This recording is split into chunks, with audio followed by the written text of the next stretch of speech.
Hello, ladies and gentlemen. I'm Matt from Matt's Bookshelf, and today I'm talking about the books I read in January. So, as a new video idea for my channel, I think instead of doing 6-month wrap-ups, I'm just going to do month after month wrap-ups. Therefore, I have a smaller number of books to dedicate per video, and books that I've read more recently. So I'm not trying to dig up old thoughts I had from a book 6 months ago. So yeah, so a new thing on this channel you can expect is semi-monthly wrap-ups instead of 6-month wrap-ups from now on. So the first book I read in 2023 is Wuthering Heights by Emily Brutus. I'm the last person in the world to ever read this book, and it's a book I've been looking forward to for a long time. It was actually number one on my TBR because it just seemed like the perfect book for me. And now that I finished, I can safely say that I think it is slightly overrated. I really enjoyed elements of Wuthering Heights, but I would say in comparison to a book that I'll be talking about at the end of the video, I just read the other book and thought that it handled a very similar subject matter in a better way. So first off with the goods, Emily Brutus is an excellent writer and an excellent storyteller. Obviously Wuthering Heights is an iconic location in literature, and rightfully so, and I did think that the character dynamics were good. Mainly one scene that stuck with me for a while since I finished it is the final scene between Heathcliff and the first Catherine. And there are also other powerful scenes as well, but my main issue with the book comes with the melodrama, and mainly in how, from my interpretation, how sincere the melodrama is. Characters, so it's a very isolated novel. There are two main estates and two main families, and Heathcliff being that wild card agent of an outsider coming in and causing havoc. And just some of how relationships evolve felt so sudden and just incredibly passionate, but unearned at the same time. And when I talk about another book later on, which deals with the similar themes of aristocracy living out in the countryside, falling into romances that are absurd, this book handles it in a more sincere way, and I really appreciated the tone of the other novel that I'm talking about later more. And maybe I'm just not understanding what the book is going for. I did appreciate it. I did enjoy it. I finished it, and as I said, there are powerful conversations in this book that have stuck with me after I finish it. But I think so Emily Brutus is an excellent writer. I'm not going to take away her writing style. But when I talk about Tolkien and Lord of the Rings, I have issues with Lord of the Rings, but Tolkien's prose and writing style just completely makes up for any issues that I might have, and encourages me to continue reading it, and I can overlook some of the problems that I have. But Emily Brunt's writing style, although it is great, it is not at the quality for me where I can overlook issues that I've already mentioned.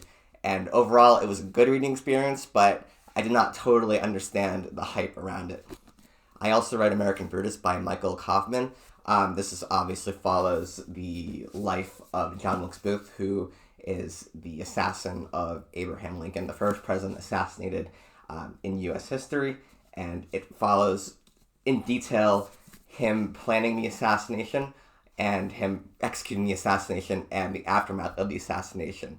And from my perspective, as someone who learned about this period of history in elementary school, they definitely portray John Wilkes Booth as an insane actor who just spontaneously decided to kill Abraham Lincoln, and through sheer luck he managed to do it. But this book completely defies that idea. John Wilkes Booth, although he was insane, was also very calculative. The people who were part of his conspiracy were all picked for very specific reasons, and to make sure no one snitched on the conspiracy before it was executed, he had dirt and blackmail on all of them to make sure that they were wrapped in and they had to commit no matter what. And the book does an excellent job of diving into John Wilkes Booth's character. He was the son of an actor. His two brothers and himself were all actors, and Booth himself was a famous actor who actually had a very large following in the North as well as in the South. And he was delusional. He was very self-righteous. But weirdly enough, he was inspired by someone whose ideals completely contradict his. John Brown, who is the abolitionist most famous for the violence of Bleeding Kansas, although he was an abolitionist, John Wilkes Booth was heavily inspired by a man who was willing to sacrifice his ideals. Who was willing to sacrifice himself for his ideals. And speaking of that, as the title suggests, American Brutus, he was also very inspired by Brutus, the murderer of Julius Caesar. And in his effort to kill Lincoln was also an effort to create propaganda that Lincoln was a Julius Caesar type, because he was from Booth's eyes, oppressing the South from what it should be. And unfortunately for John Wilkes Booth, he is not remembered as Brutus. Instead, because of when the assassination happened around February, the murder of Abraham Lincoln, instead of drawing parallels to Julius Caesar, instead drew parallels to Jesus. And so his whole plan ultimately failed. And there are just plenty of great passages from Kaufman, and I want to read one as follows, which really dives in depth as to the Booth character, the contradictions of his character, where the self-righteous, how he's semi-self-righteous, semi-self-sacrificial, but gives you a good idea of what he was going for versus what the outcome of his legacy is. If Booth intended to make himself a modern Brutus, he succeeded too well. Like the assassination of Julius Caesar, the killing of Lincoln did not accomplish the conspirators' aims. It only martyred the victim, elevating him to secular sainthood and leading ultimately to the disillusionment and death of the assassin. Though some regarded Booth as a hero, the vast majority of people, both North and South, were horrified at what he had done. It embarrassed the South and forced many of its leading citizens to halt their support for continuing the war, lest they appear to endorse the assassin's brand of warfare. Thus, the lasting condemnation of the North, of which Booth wrote, was turned on its head. Booth immortalized himself by staging one of history's greatest dramas. In the process, he accomplished what every actor aspires to do. He made us all wonder where the play ended and reality began. And that sort of perfectly summarizes Booth's impact on American history. Kaufman goes into detail about people in the wake of Lincoln's assassination, Democrats or supporters of the South, who were in some cases killed by angry mobs of people when they spoke their appreciation of Booth or how they were glad that Lincoln was murdered. And it really does a great job of demonstrating how politically tumultuous this time was. I mean, it was a civil war, but just doesn't mean that the North was safe and the South was safe. There was conflict within the states themselves between supporters of different ideologies, and Booth ultimately, through his actions, ended up worsening the cause of the Confederacy, because no one can get behind a man who shot another man in the back of the head in cold blood, and ultimately that did ruin his legacy. But the book also does a great job of giving you background on other characters involved in the Booth assassination. There's one character, John Surratt, who is the son of Mary Surratt, who was potentially like the big brain behind the conspiracy. And she's the first woman ever executed by the U.S. government. And his story, he leaves immediately after the assassination happens. He spends some time in Canada, flies to England, goes to the Vatican, fights for the Vatican army against the Italian monarchy, and then eventually is caught by U.S. officials in Egypt. So he kind of goes on this whole odyssey, comes back, the trial is thrown out because the Confederacy isn't considered to be a threat anymore, and then he goes abroad, travels around the U.S., talking about, creating these lectures around how incompetent the U.S. government's justice system is, gets arrested again for selling tobacco, and then eventually realizes that he's taken enough risks in his life and settles down and lives a fairly normal life till the end of his life. And there's also the killer of John Wilkes Booth himself, Boston Corbett, I think is how you say his name. He was a Union soldier. He was a young man when he had his first child with his wife. Unfortunately, his young son and wife died very early, and causing him to kind of lose his mind a bit. And so, in an effort to prevent himself from being tempted by prostitutes, went upstairs and cut off his testicles with a pair of scissors. That was before he killed John Wilkes Booth, and then after the fact, he killed John Wilkes Booth. He was this hero who was lauded more than like General Sherman and Grant because because people just hated John Wilkes Booth so much for what he did, so he's his hero. However, the act also, caught the attention of pro-Confederacy people, and so basically he spent a lot of his life fleeing from death threats from Confederate sympathizers, until he eventually went insane, went into a mental hospital, and then escaped the mental hospital, and then from there he's disappeared from history. No one knows exactly what happened to Boston Corbett, but he's lost to time. So very interesting character, and I would never have known this much about him had I not read this book. I also read Fatale by, I'm going to butcher this name, Eugene Onegin, I think. I bought this book admittedly because I thought the cover was cool. I mean, this is a really cool cover. Like, I like how in the foreground is the gun, but it's blurred out, whereas in the background is the main character, but she's more defined, I guess. So really interesting cover art here, and I bought it. Fatale is categorized as a Roman noir, which, if you don't know what a Roman noir is, the afterword of this book describes it perfectly. This is a Roman noir, so classified on the back jacket of the French edition.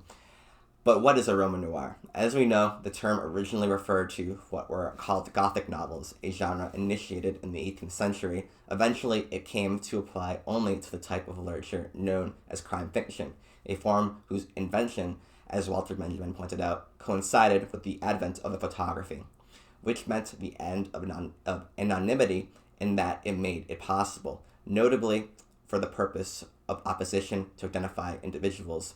Is the crime novel that kind of novel where death is the prime mover, where aside from violence and evil, money is the motor and the stake of the action? Certainly, as much may be said of Fatale, possibly the darkest of its author's works. Indeed, the tone is set as early as the end of the second paragraph, where a group of hunters is presented. They had been hunting for a good 3 hours and still not killed anything.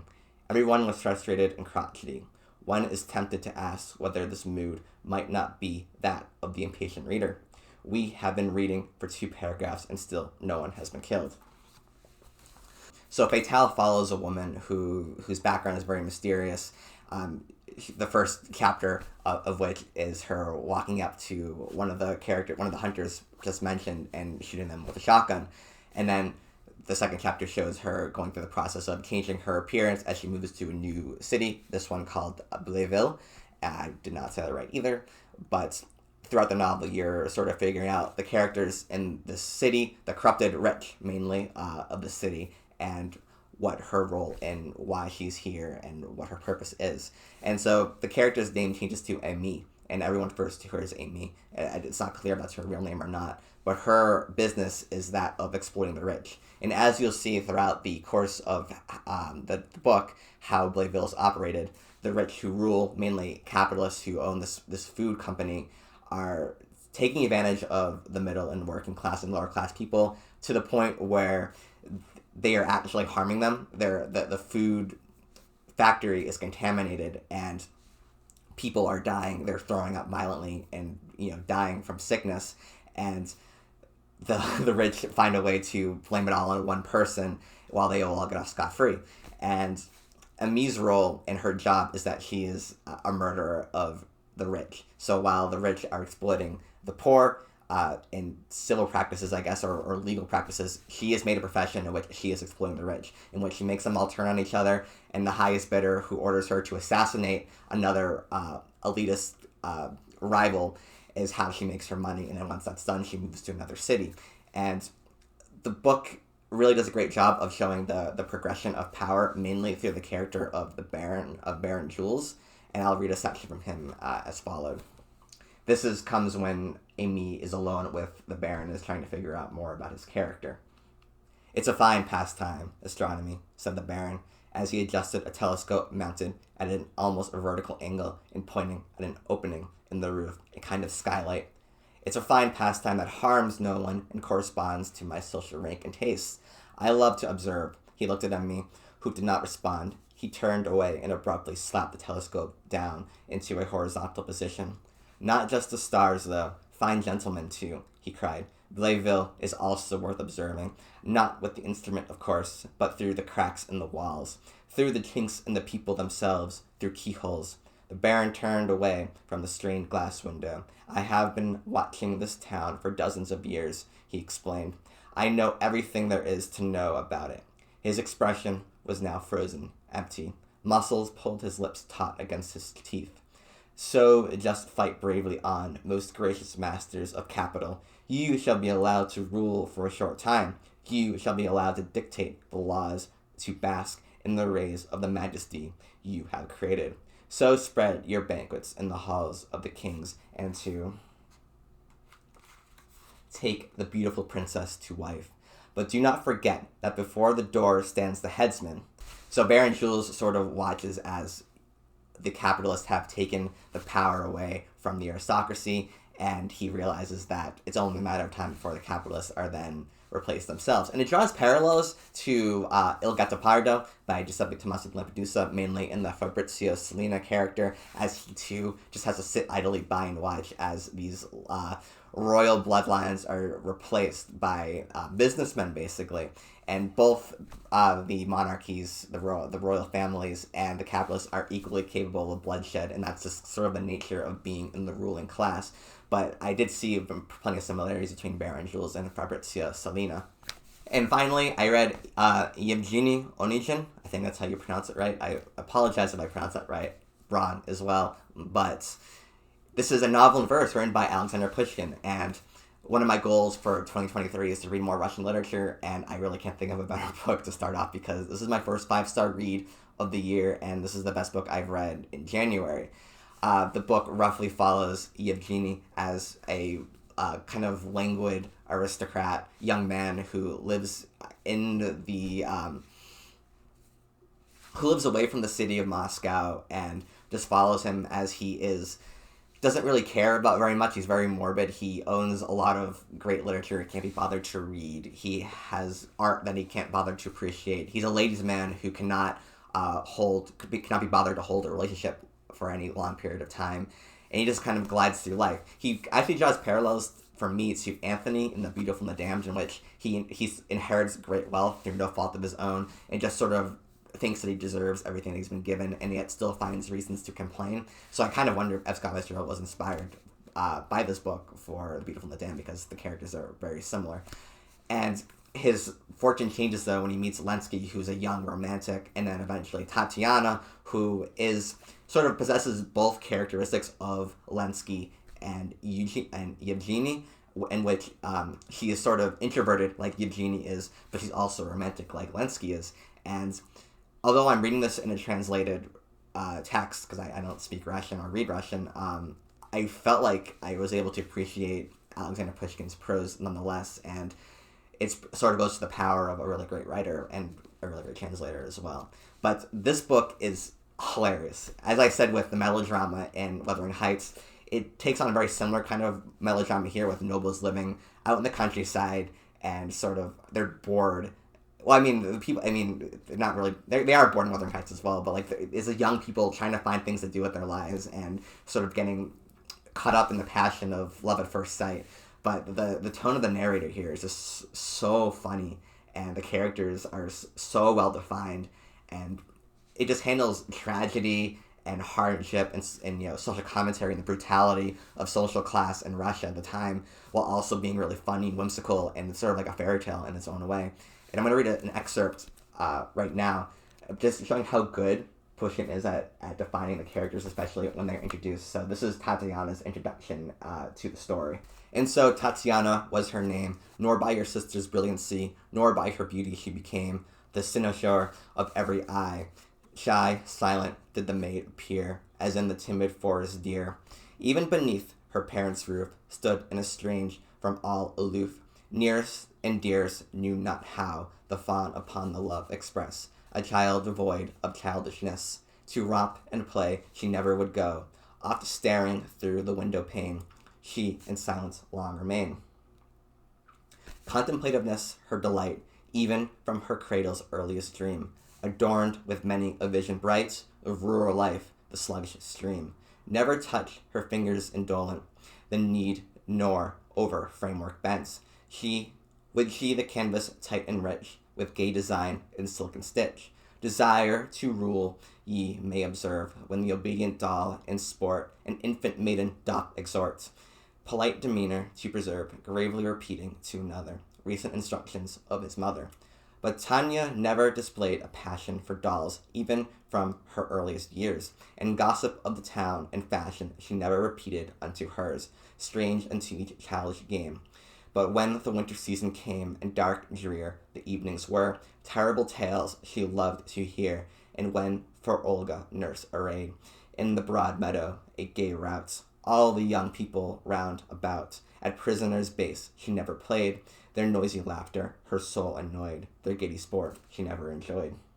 And this canto continues more on Tatiana's character, but this is kind of what you expect. It's telling you her character, but also not telling you at the same time. It's not directly saying she's an introvert, she's romantic, she does not, play.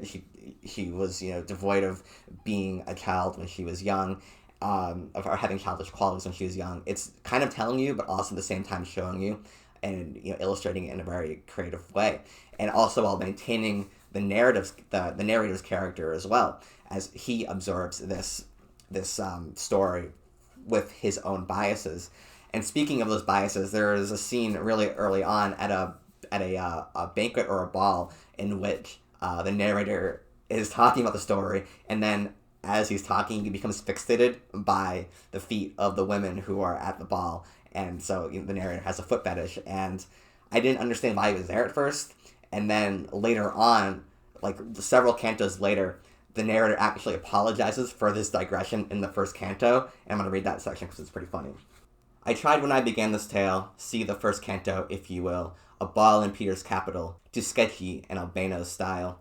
But by fantastic dreams distraught, my memory wandered wide and sought the feet of my dear lady friends, O feet, wherever your path extends. I long enough deceived have erred, the perfidies I recollect should make me much more circumspect, reform me, both in deed and word, and this fifth canto ought to be from such digressions wholly free.